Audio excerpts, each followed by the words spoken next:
Hello everyone, welcome back to the channel. Last जो international economics का video था उसमें हमने प्रोडक्ट साइकिल मॉडल समझा था। कितने स्टेजेस हैं, हर स्टेज में क्या होता है, इमिटेटिंग कंट्री क्या करता है, इनोवेटिंग कंट्री क्या होता है, क्या करता है, कब प्रोडक्शन करता है, कब कंजम्पशन करता है, कब एक्सपोर्ट करता है, सारी चीज़ें समझी थी। अब हम जाते हैं cost of production, cost of transportation, environmental standards and international trade. ये क्यों कंसिडर कर रहे हैं? So far we have assume that cost of transportation are zero, क्योंकि हमने ज़ीरो कंसिडर किया था। अगर कॉस्ट ऑफ ट्रांसपोर्टेशन कुछ पॉजिटिव नंबर है तब क्या होगा?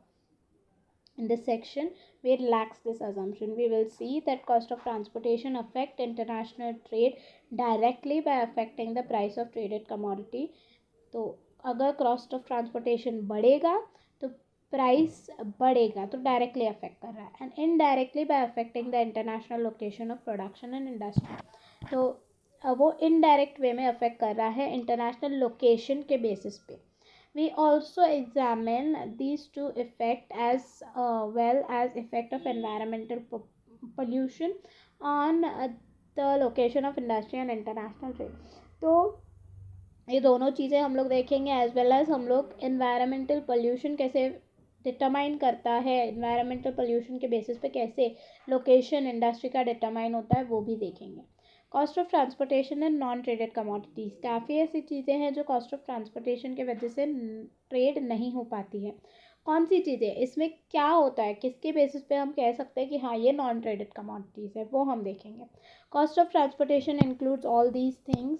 तो मैं सारा नहीं कवर कर रही हूँ, मैं सिर्फ आपको बता दे रही हूँ ये सारी चीज़ें। हम सिर्फ कॉस्ट ऑफ ट्रांसपोर्टेशन का ये मतलब नहीं बोल रहे कि ए प्लेस से बी प्लेस पर पहुँचाने का जो प्राइस है वो, लेकिन इसमें ये सारी चीज़ें आती है। वेयर हाउसिंग हो गया, अनलोड करने का या लोडिंग करने का, और वो काफ़ी सारी चीज़ें आ गई। इंश्योरेंस प्रीमियम क्यों आया? क्योंकि आप बोल रहे हो कि अगर कुछ चीज़ें एक ए प्लेस से बी प्लेस पे लेके जाने के लिए कुछ डैमेज हो गया, कुछ हो गया, तो इंश्योरेंस कॉस्ट, तो वो सारी चीज़ें भी कंसिडर होती है। तो ये सारी चीज़ें ट्रांजिट या ट्रांसपोर्टेशन कॉस्ट में कंसिडर होगी। हम उनको एक नाम देंगे विच इज़ ट्रांसपोर्ट और logistics cost to include all cost of transferring goods from one location to another. तो हम उनको एक कॉस्ट के नाम से रिप्रेजेंट करेंगे उस सारे चार्जेस को। homogeneous good will be traded internationally only if, this is very important, कब ट्रेड होगा? जब उनका प्री ट्रेड प्राइस डिफरेंस जो है, प्री ट्रेड प्राइस डिफरेंस क्या था? P X by P Y, या पी एक्स जो डोमेस्टिकली पी एक्स जो है नेशन वन में, नेशन टू में, वो दो नेशन के बीच में अगर वो प्री ट्रेड प्राइस डिफरेंस जो दो नेशन में है वो ज़्यादा होगा, exceeds the cost of transporting, तो वो ज़्यादा होगा cost of transporting the good से।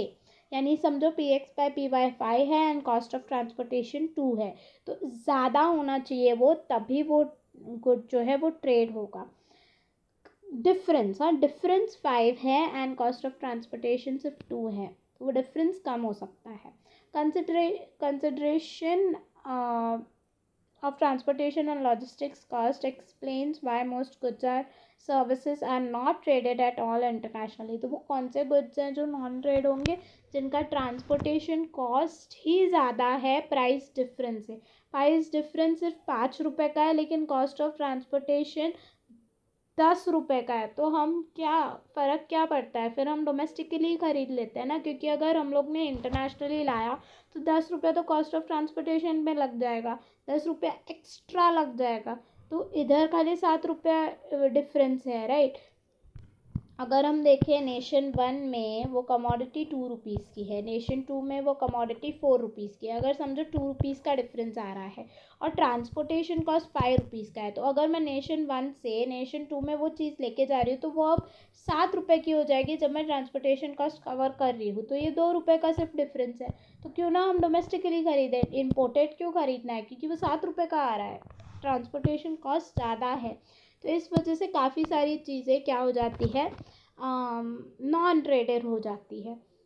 These are referred to as non-traded goods or services. They are the goods and services for which transport cost exceeds price difference across the nation. ये जैसे मैंने आपको यहाँ पे एग्जाम्पल दिया, यहाँ पे एक एग्जाम्पल सीमेंट का दिया है गुड के टर्म्स में, सर्विस के टर्म्स पे हेयर कट का दिया है। समझो आपके यहाँ पे ए नेशन में हेयर कट 20 रुपीज़ में हो रहा है, बी नेशन में हेयर कट 50 रुपीज़ में हो रहा है, ठीक है, प्राइस का डिफरेंस 30 रुपीज़ है।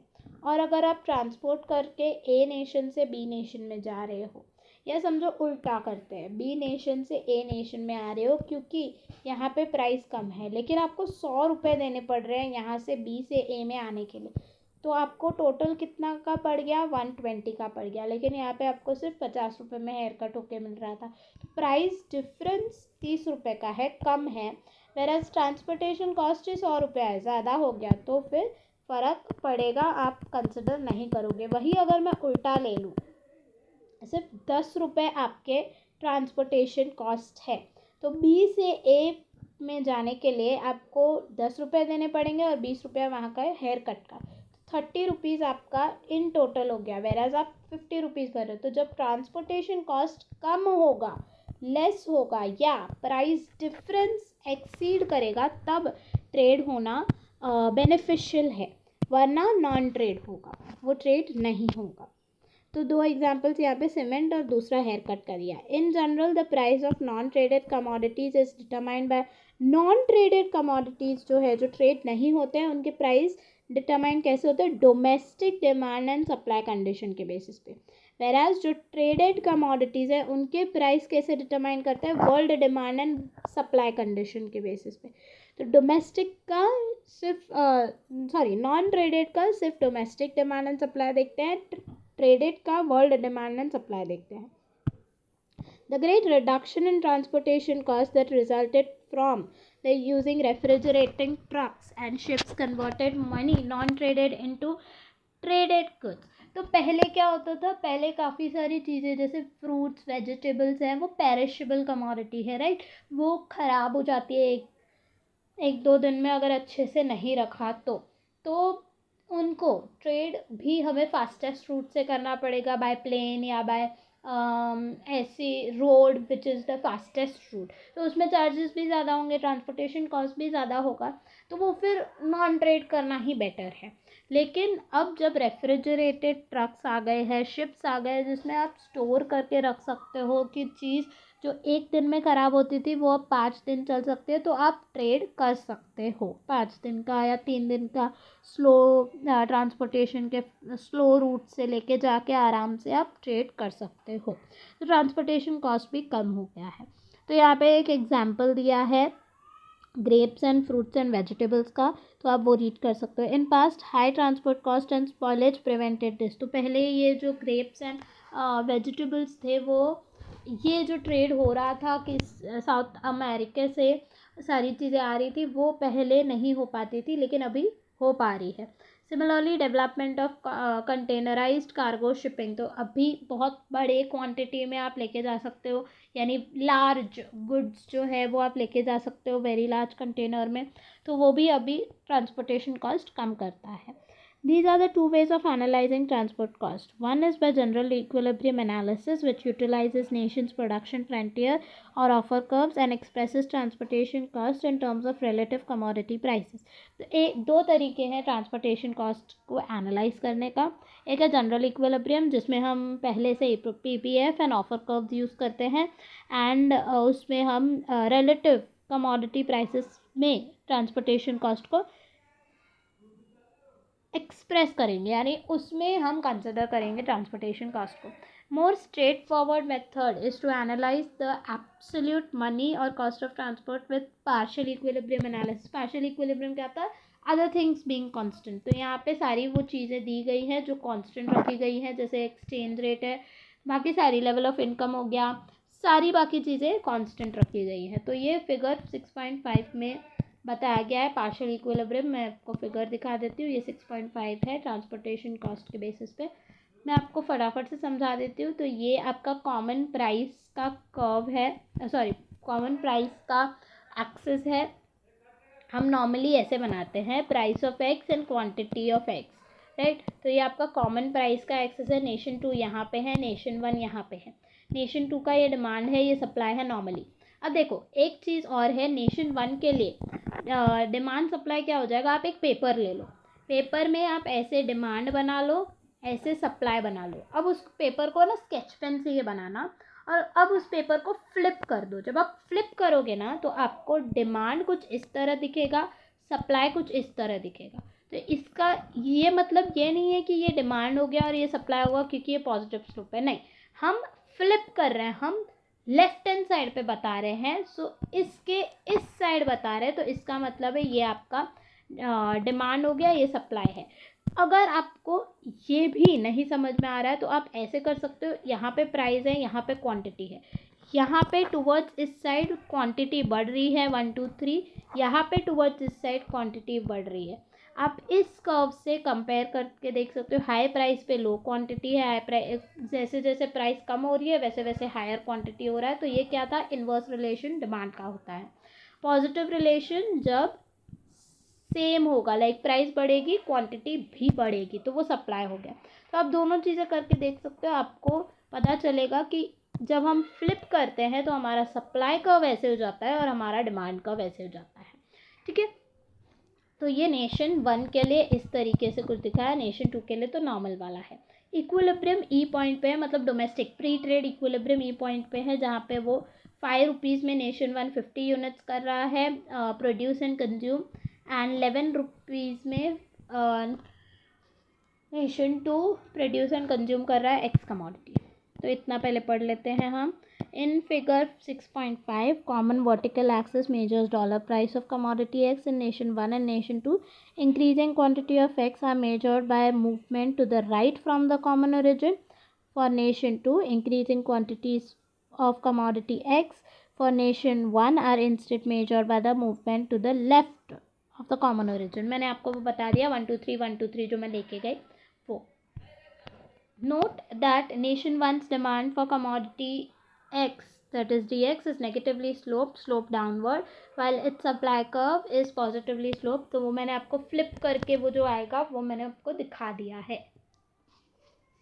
As we move from the origin to the left side में मूव कर रहे हैं, इस वजह से वो ऐसे हो रहा है। In the absence of trade, nation 1 produces and consumes 50x at equilibrium price px, जो इंटरसेक्शन है डिमांड एंड सप्लाई का, and nation 2 produce and consumes at 50x at price 11. With opening trade, nation 1 will export commodity X to nation 2. तो क्योंकि nation 1 का comparative advantage x commodity में है, तो nation 1 x commodity में specialise करके x commodity export करेगा and nation 2 import करेगा x commodity. As it does, px rises in nation 1 and falls in nation 2. तो आप यहाँ पे देख सकते हो, अगर वो एक्सपोर्ट कर रहा है यानी सप्लाई ज़्यादा कर रहा है, डिमांड कम है, तो ये पूरा सेक्शन सप्लाई एक्सपोर्ट का है नेशन 1 के लिए। तो ये कब एक्सपोर्ट करेगा, जब प्राइस ज़्यादा होगा। ठीक है, प्राइस बढ़ जाएगा, जब वो एक्सपोर्ट कर रहा है तब प्राइस बढ़ जाएगा, और जब वो इम्पोर्ट कर रहा है नेशन 2 तो प्राइस इक्विलिब्रियम से कम हो जाएगा। तो ये दोनों चीज़ें यहाँ पे लिखी हुई है कि as it does, price of X rises in nation 1 and falls in nation 2 with the transport shared by the two nations so as to balance the trade. Sorry, 1 second. With the transport cost of $2 per unit, price of X in nation 2 will exceed price of X in nation 1. तो अगर हम transportation cost लगाते हैं, ये nation 1 है, ये nation 2 है, domestically trade अगर हम कर रहे हैं, डोमेस्टिकली समझो 5 रुपये का नेशन 1 में वो चीज़ मिल रही है, ट्रांसपोर्टेशन कॉस्ट 2 रुपये का लगा के वो चीज़ 7 रुपीज़ में नेशन 2 में बिकेगी। तो नेशन 2 में जो है प्राइस वो एक्सीड हो जाएगा from nation 1 by $2. This cost will be shared by the two nation so as to balance the trade. ये जो कॉस्ट है $2 का वो शेयर करेंगे दोनों नेशन ताकि बैलेंस ट्रेड हो। This occurs when price of X is 7 in nation 1 and 9 in nation 2. तो वो लेवल कौन सा है, वो लेवल ये है 9 in nation 2।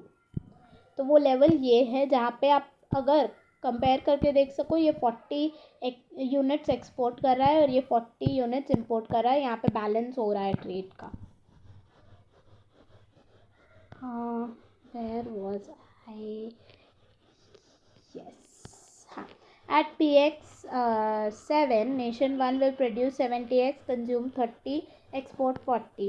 At PX9, Nation 2 will produce 30, import 40 and consume 70.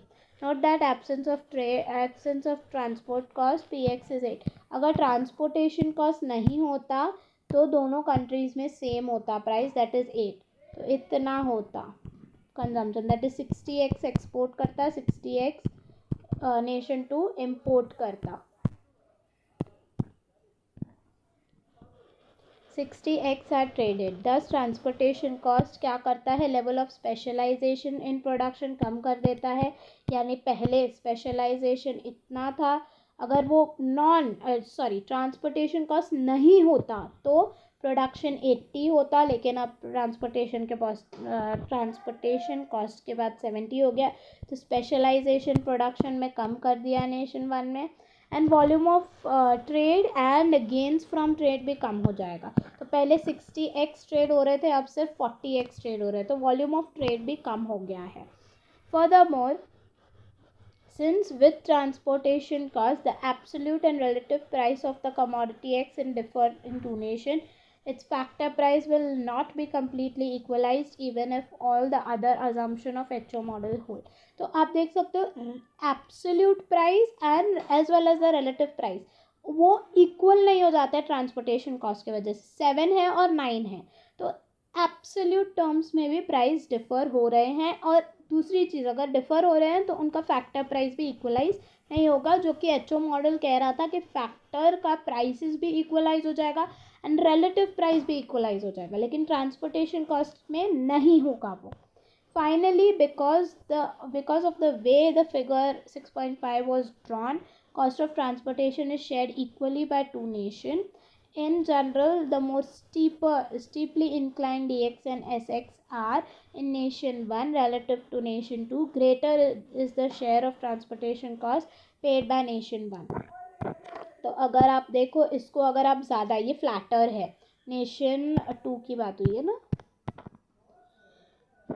अच्छा, नेशन 1 में अगर नेशन 1 में हम ज़्यादा स्टीपर ले लें सप्लाई को, एंड यानी कुछ इस तरीके से हम ले लें, स्टीप कर्व ले लें, तो जो ऐसे ये फ्लैट हो जाता है, ये स्टीप होता है. ठीक है, तो आप स्टीपर ड्रॉ करके अगर आप देखोगे तो ज़्यादा शेयर नहीं ले पाएगा. जो नेशन 1 है वो जो है वो ज़्यादा पे करना पड़ेगा उसको शेयर ट्रांसपोर्टेशन कॉस्ट का. Proof of this proposition and general equilibrium analysis of transportation cost are assign at the end of chapter problem.